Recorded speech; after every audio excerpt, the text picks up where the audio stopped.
This is Lauren Burke. This is Lauren Live. Going to talk about Jonathan Majors and an apparent partnership he has with Ben Shapiro, who is a political commentator on the right. We're going to talk about that. I've covered Jonathan Majors before. I've actually met Jonathan Majors and Megan Good. And I think Jonathan Majors was railroaded in New York by Alvin Bragg, which you can see a lot of videos of mine on that. I'll attach a few of those videos to this show. But Jonathan Majors is an interesting situation. It's interesting how black straight men are treated. They are treated very differently than everybody else, and a lot of times unfairly. Obviously, his career was derailed by the nonsense that happened a few years ago in New York, and I think that this thing that he's doing with Ben Shapiro is probably an attempt to reemerge in some way, but it is definitely a strange choice to partner with.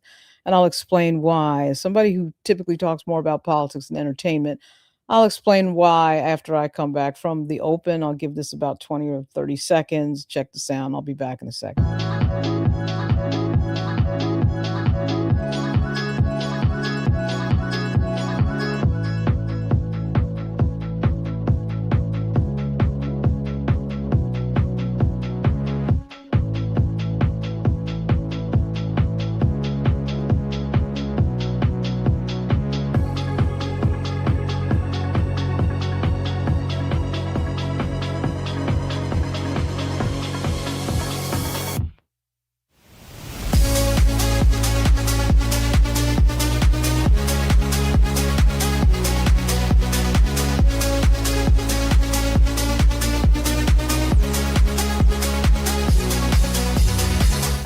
Yeah, and I'm back. This is Lauren Burke. So, at any rate, Jonathan Majors has decided to partner with Ben Shapiro. Ben Shapiro is an extremely controversial character, to say the least. I'm not a big fan of Deadline, but I'll read some of this so that everybody's sort of up to speed on what I'm talking about.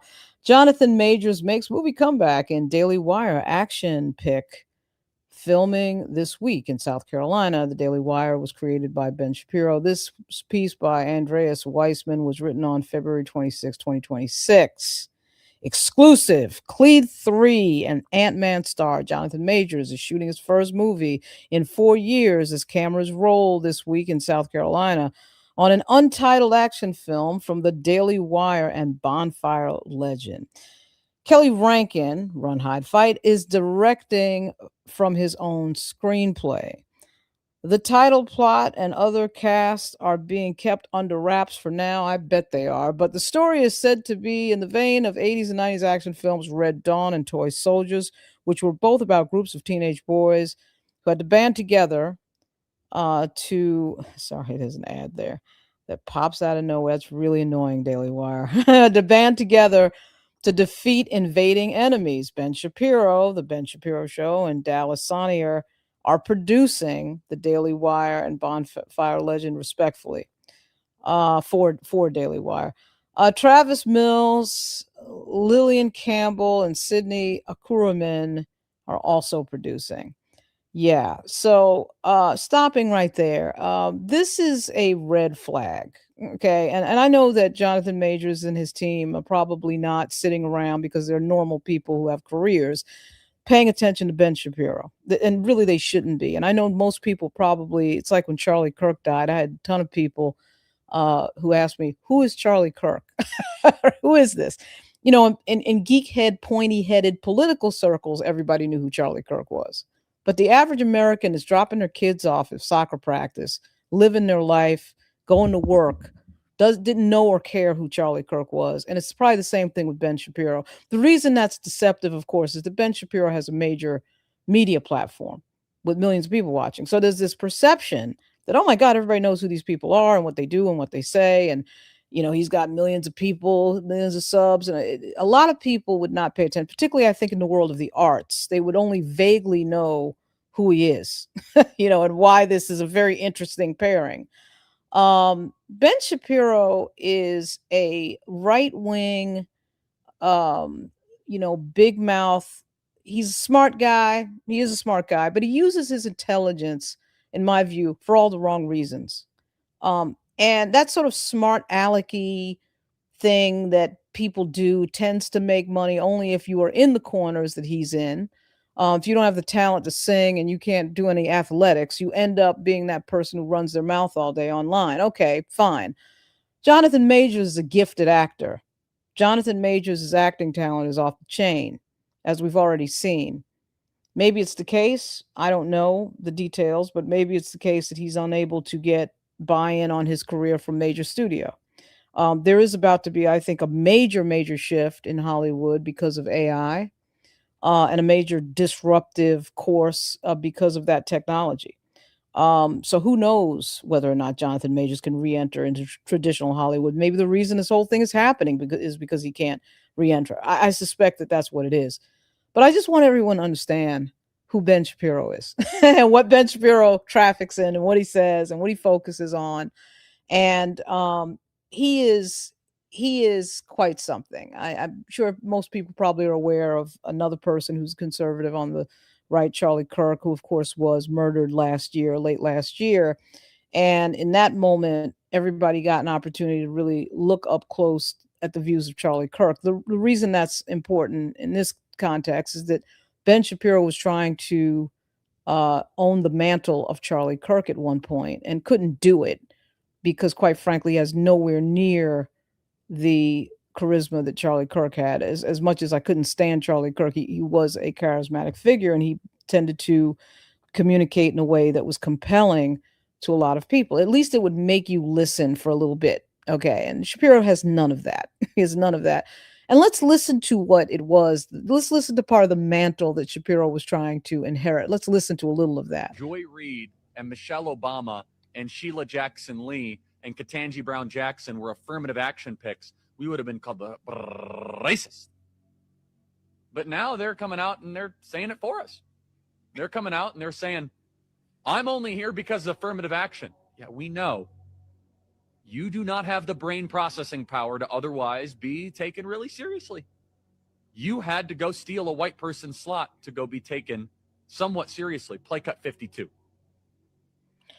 So this is what Charlie Kirk loved to talk about. Loved to talk about race. I'm old enough to remember when all these conservatives were saying that black people, like, Al Sharpton and so forth and so on, you guys are so obsessed with race. You want to talk about race all the time. You talk about race all the time. They talk about race all the time, right? I mean, Stephen Miller and Donald Trump, this is all they talk about is race. That's all they talk about is race. They just want us to stop talking about the true history of the United States. That makes them very uncomfortable because, of course, it completely is against all the things that they want you to focus on in terms of everything being so perfect. But they don't want to deal with the negative aspects. And this is a really interesting clip of Ben Shapiro. Again, the man who wanted to own the mantle of Charlie Kirk and, of course, couldn't do it because he doesn't have the charisma and he's just sort of an annoyance. My son could have been Trayvon. And people on the right saw that as like, well, but that's not true. You are an upper class black man who is living in the White House. And unless your son was mistaken for a prowler going around at night in a neighborhood, then no, that actually wouldn't happen. I kind of feel like that sentence is self-refuting, right? Like Ben Shapiro on the one hand is like, I'm mad because Obama mentioned that Trayvon could have been his son. And the next breath is like, we couldn't have been your son because your son wouldn't have been mistaken for a prowler skulking around the neighborhood. And I was like, I want to do the that's racist meme. I'm like, why was Trayvon mistaken for a prowler? Like, you wouldn't have been mistaken for a prowler if he was Ben Shapiro's son. I don't believe. To me, I'm very unsatisfied by the fact that our rancor was driven by like a stray comment that Barack Obama made out of a place of human empathy and the fact that he had to have a beer summit with a cop and a professor. Like that feels so quaint compared to where we are, and too quaint to accept. Yeah, and of course that was Ben Shapiro's take on race because Ben Shapiro doesn't know nothing about race, and Ben Shapiro doesn't care anything about anything or anybody except one country on the planet. And anytime it's any sort of racism against anybody else or bigotry against any other group, he could care less. That's his brand. It gets even better, John Majors fans. Ben Shapiro has a major obsession with George Floyd. And that major obsession ended up in almost a pardon for the cop who killed George Floyd. It also ended up being a documentary that Ben Shapiro put together, trying to argue that George Floyd died not because a knee was on his neck for 9 freaking minutes on camera, which we all unfortunately had to agonizingly witness, but that, oh, he was a drug addict. And that's the real reason that George Floyd died. This was a major, major obsession for Ben Shapiro. And this is the type of person Ben Shapiro is. First of all, anybody who would take this up as an argument has to be questioned. Why would this be the thing that you put your life energy in? I have absolutely no idea, but damn it, he sure has put his life energy in. Wouldn't stop talking about it and still hasn't stopped talking about it. He loves talking about how George Floyd somehow was, oh my God, he's a druggie. That's the real reason. It wasn't because the cop did anything. Employment was skyrocketing. Citizens were effectively imprisoned in their homes by government mandate. The psychological and economic strain on Americans was immense. People couldn't work, they couldn't socialize, they couldn't go to church. Basic freedoms were suspended indefinitely, with constantly shifting justifications from health authorities, all of which created a pressure cooker of social tension waiting to explode. The lockdowns had particularly devastating effects on low-income communities where people couldn't simply work from home on their laptops. Yeah, he's of course, explaining that Black Lives Matter period of 2020, 2021. Jobs were lost, savings were depleted, futures were uncertain. The media stoked fears about the virus while simultaneously downplaying the devastating consequences of lockdown itself. It was in this powder keg environment, with people frustrated, economically stressed, socially isolated, already primed to see everything through a racial lens after years of media conditioning, that the incomplete video of Floyd's arrest went viral. Yeah, it's media conditioning that Black people are talking about racism and police brutality. We've been talking about police brutality since the Edmund Pettus Bridge March, which started because of an incident of police brutality. All right. That was that was now 70 years ago. I mean, this guy, because he's too young to, and probably doesn't even know the history of the civil rights movement. He probably doesn't know that John Lewis had a section of his speech at the March on Washington on police brutality, which I think they asked him to shorten. Police brutality has been a subject in the Black community forever. Malcolm X talked about it. John Lewis talked about it in the 60s. It was talked about in the 50s, talked about all the time because police have always treated Black communities differently than other communities. On the evening of the arrest, Eric Chauvin was working as a field training officer in the Minneapolis Police Department's 3rd Precinct. He was partnered with Officer Tao Thao, patrolling one of the higher crime areas of Minneapolis. Meanwhile, George Floyd spent part of his day with friends. At approximately 8 p.m., Floyd walked into the Cup Foods grocery store at the intersection of 38th Street and Chicago Avenue in Minneapolis' Powderhorn Park neighborhood. Surveillance footage from inside the store shows Floyd moving around, acting erratic, interacting with store employees and customers. According to Christopher Martin, the 19-year-old cashier who testified at Chauvin's trial, Floyd appeared to be high, but was very friendly, approachable, and talkative. Floyd purchased cigarettes with a $20 bill that Martin believed to be counterfeit because... Yeah, okay. Once again, I show this only to say Ben Shapiro is obsessed with George Floyd, but he's obsessed with George Floyd only to try to tell everybody that, oh, it wasn't the police officer that killed him. It's not, the police officer wasn't at fault. And by the way, I'm the child of a police officer who was a cop during some of the worst days in the Bronx, New York, in the 70s and 80s. Okay. So I understand there's crime out there. I understand the role of police. It's a very complicated job. You're asked to do everything, be babysitter, be marriage counselor, get cats out of trees and everything else. Totally understood. But this particular incident, which is the only thing I'm talking about, this particular incident, his death, George Floyd, that should not have happened. It should not have happened. And of course, what it did was it sparked a $90 million fundraising win for Black Lives Matter. And conservatives on the right hate that. They hate the fact that Black Lives Matter got all that money, was able to fund a bunch of stuff. And then, of course, they then went after Black Lives Matter and their money because they can't stand it when Black people have that much money sitting around, and particularly off of something like this, which was, quite frankly, a vestige of American history that rises up current day very frequently. And this one happened to be caught. This one happened to be caught on camera. And so Ben Shapiro, for some reason, has this obsession with trying to say that George Floyd is somehow dead because of George Floyd. It's his fault. Doesn't that sound familiar, Team Jonathan Majors? That's the same argument that was made against Trayvon Martin. Remember, it was Trayvon Martin's fault that he was dead. It wasn't George Zimmerman's fault. It was Trayvon Martin's fault. Because you happened to go out and get Skittles and iced tea during a break in the All-Star game and some idiot happens to come up to you in the night, in the rain, in the dark, and confront you, which he had absolutely no business and no authority to do. George Zimmerman is not a cop. He's nobody. He had no business coming up to Trayvon Martin. But remember, the argument on the other side was that somehow Trayvon Martin did something to cause the fight. It's all his fault that he's dead.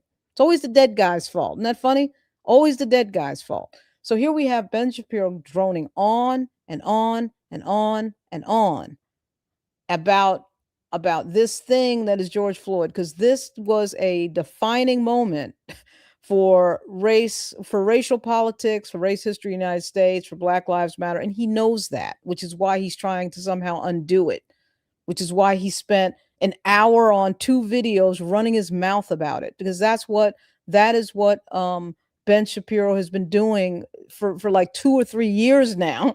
And it got to a point, like I said, where when Trump came back into office, there was a rumor that he was going to pardon the guy. He can't really do it because the state charges, although there were federal charges involved as well. But give me a break, man. You know, Jonathan Majors, there's a lot of people to partner with. This guy is probably not the best choice. Maybe he's the only choice that Jonathan Majors has. As I said before, I certainly hope not. But I would keep in mind who you're dealing with. Because the way these conservatives do their business is they use Black people to forward their nonsense. They use Black people to forward their avatar. I mean, look at Fox News. Maybe Jonathan Majors is a conservative, and I don't know it. Maybe he's a political conservative. I don't know. Could be. He has every right to have any political view he wants, and maybe he's conservative. But all I know is when you see people like Clarence Thomas and Lawrence Jones and Harris Faulkner, there's a reason they're on the air. They are on the air to undermine whatever it is that Black folks are asking for at any given time. And they use Black people to do that. So when we're talking about a movie piece that could go on for 2 hours, that has some endless possibilities. Ooh, let's get a Black actor that everybody can identify, put him in some sort of a conservative role, doing something conservative that has some sort of conservative message, and boom. And I would be careful if I was Team Jonathan Majors, because you already have, as one of your problematic features out there, the conversation that happened where he was comparing somebody to Coretta Scott King. That was a thing that stuck because everybody knows who Coretta Scott King is. And when you compare a white woman to Coretta Scott King, that was sort of inherently problematic on his face. But I kind of gave John Majors a pass on that because he's young. You know, he's only in his 30s. So he didn't grow up around the civil rights movement, Martin Luther King, Coretta Scott King, all that. I don't think he completely realized the full extent of what he was saying in that statement. You know, when you're 34 years old, you're probably not going to realize the full, you know who Coretta Scott King is. I mean, he knows who Coretta Scott King is. And I think Jonathan Majors is an extremely smart guy. I can kind of tell just by the things that he has said, the references, the interviews and listening to him and everything else. He's no dumb. But I'm just telling you, that these sort of cultural moments where you get involved with somebody who is a questionable character, and I can assure you that Ben Shapiro is smart, though, right? Dangerously smart, all right? But this is not for the culture. Whatever that movie's going to be, it ain't going to be for the culture. It's not going to be to help Black people out. It's going to be to run some sort of narrative. Almost absolutely guaranteed, without even knowing what it is, I'm going to say that. And I'll bet you I'm right. Now, I could be wrong. I'll come back and say if I'm wrong. But I bet you I won't be, because Ben Shapiro has zero history of helping out the community, the Black community. Zero. Okay, so this is going to be an op, whatever the heck it is. This is a fellow that was talking about Ben Shapiro online.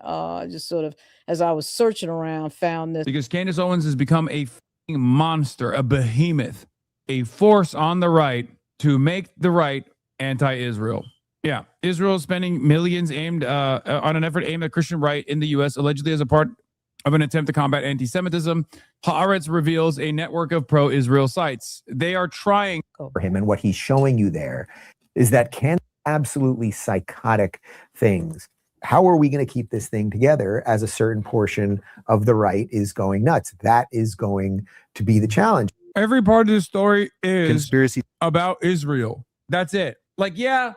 Blah, blah. This is basically a clip about the fact that there's a war going on the conservative right, with Candace Owens and Ben Shapiro. This is another thing that John Majors needs to steer the heck clear of. If you ask me, there's a war because Candace Owens is criticizing the widow of what's his name, who died. I'm sorry, who I'd mentioned before. Now my mind is blank, and now there's a whole big war. I really don't pay that much attention to these people because this is silliness. This is their little inter-party fight that very few people would care about.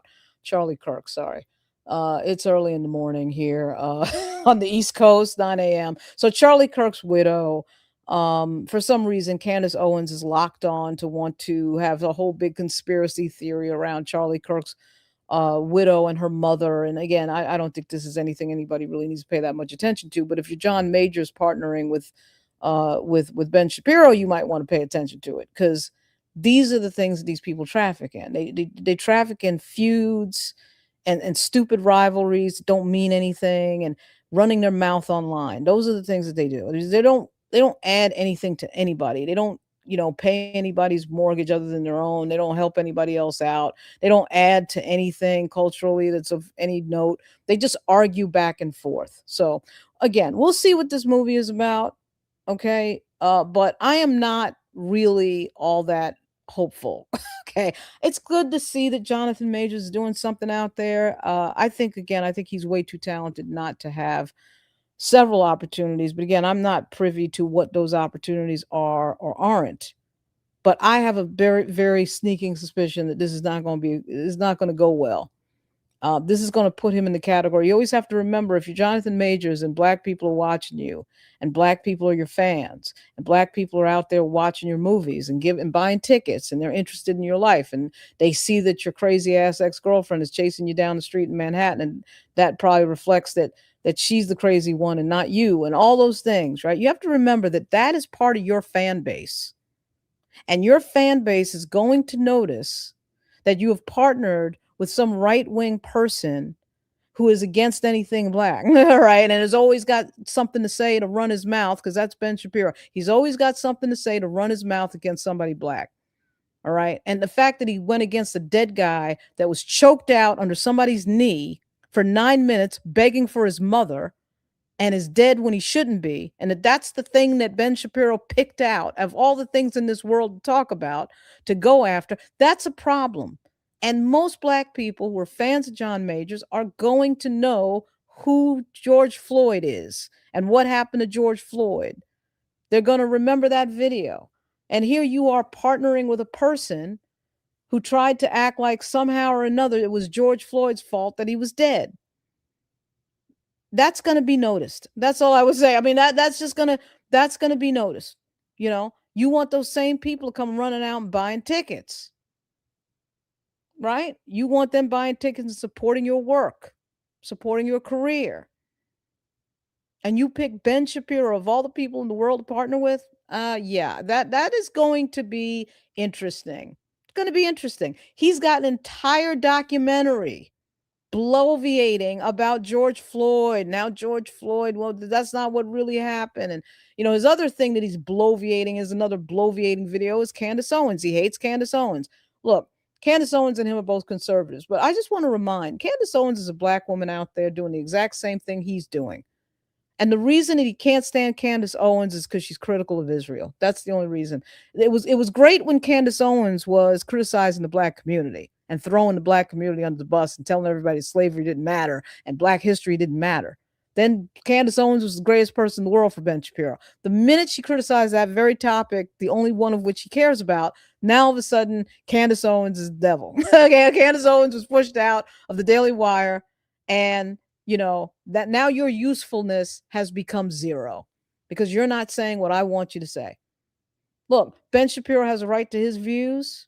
There's a lot of anti-Semitism in the Republican Party. I can never figure out why that fits comfortably for him, because there's a lot of anti-Semitism in the Republican Party. And we're seeing a lot of it right now as this Iranian thing goes forward.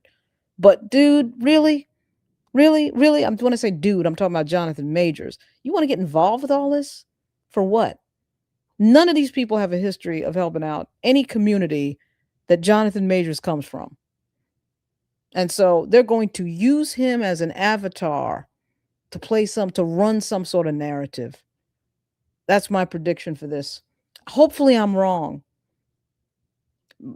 Hopefully I'm wrong. And yeah, maybe he is blackballed from Hollywood, Daryl, and he needs work and money. Maybe that's true. And if that's true, we have to make decisions in life. I get it.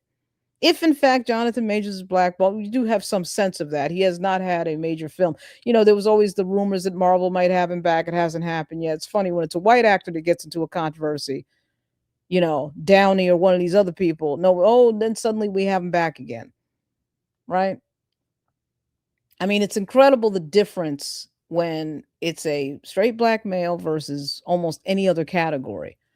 Okay. I mean, you can get away with anything in Hollywood, really. I mean, we've seen people go on drugs and come back from that. We've seen people, go to jail doing this and that, have assault, this and that, come back from almost anything. And somehow Jonathan Majors can't come back. Really? That's kind of weird, And to me, I don't know. I just think that John Majors should have been back already. And if Alec Baldwin can shoot somebody dead on set, I know by accident, of course, but he came back from that. Johnny Depp, that is a good example. Yeah, I mean, you can come back from anything. Johnny Depp, though, remember, he went through court and basically proved that Megan Good was a bit of a nut. Okay. And then that he was the victim of a lot of abuse. I mean, when somebody throws a bottle across a room at somebody and clips off the tip of their finger, which is what Megan Good did with Johnny Depp, that's craziness. That is absolute craziness. So Johnny Depp did a really good job in court at proving that, hey, that this abuse thing has two tracks to it. But getting back to Daryl's point, yeah, I get it. There's definitely, he's probably Jonathan Majors is probably blackballed, and this is probably the best decision he could have made. Please tell me that's the reason. But man, Ben Shapiro, I mean, you're talking about a character that is quite interesting. And like I said, obsession. The two things that he hates most apparently are Candace Owens and George Floyd. Both of those people are black. That's all I know. I mean, that's what I know sitting here right now. Those are two people he rails against more than anybody. Candace Owens and George Floyd. And he's got a complete blind spot. What a surprise. He has a complete blind spot on race because he doesn't know what he's talking about. And he's too young to have been around during the last part of the civil rights movement, even as a little kid. He's too young for that. So he doesn't know what the hell he's talking about. And our American school system doesn't teach all that. So you would have to go find out. You would have to go find out about what happened, what really happened, not only with the civil rights movement, but after the Civil War, during the Civil War, before the Civil War, all that stuff. I'm going to go ahead and say, as smart as Shapiro is, I mean, he's a smart guy, but he doesn't know what he's talking about when it comes to the black experience in the United States. He has no respect for it, doesn't know anything about it, and talks like he doesn't know anything about it. Okay, because the things that he says are ridiculous. And only really talks about black people in the context of crime.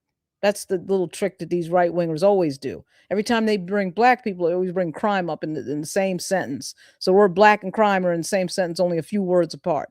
That's all intentional, all intentional. So Amber Heard, that whole thing that happened with Johnny Depp, yeah, he escaped, but oh man, I knew he didn't have any money when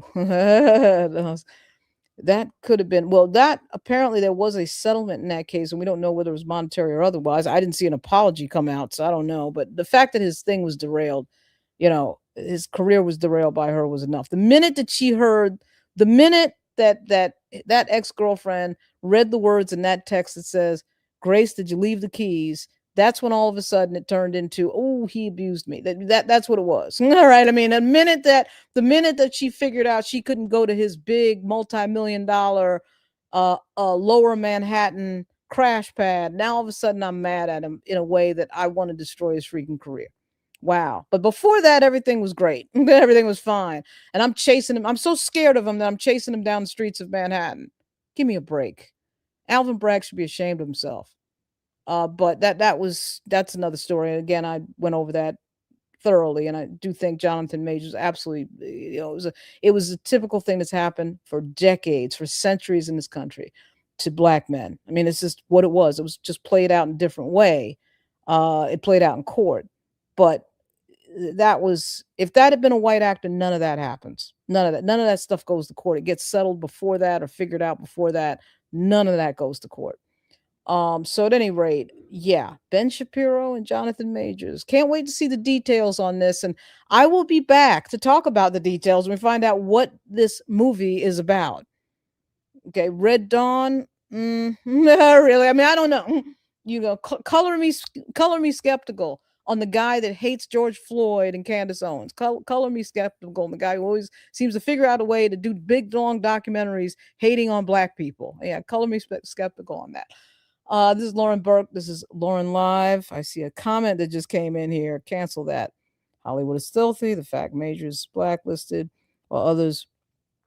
Yeah, I mean, I agree. I mean, others have come back, and John Majors for some reason doesn't get that same opportunity. Many are well aware of that. Mrs. Sparks, thanks for joining. Thanks for being a member.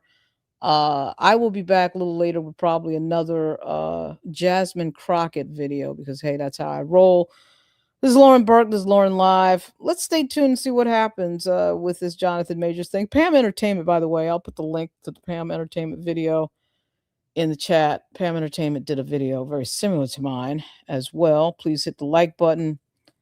Hit the like button because it pushes the video out. That's why everybody is always bugging everybody to please hit the like button. And please hit subscribe as well. A lot to say here. We'll see, because when you have these situations where politics and entertainment meet each other, there's a reason for that. There are no accidents, none whatsoever. This is Lauren Burke. This is Lauren Live. I'll be back soon.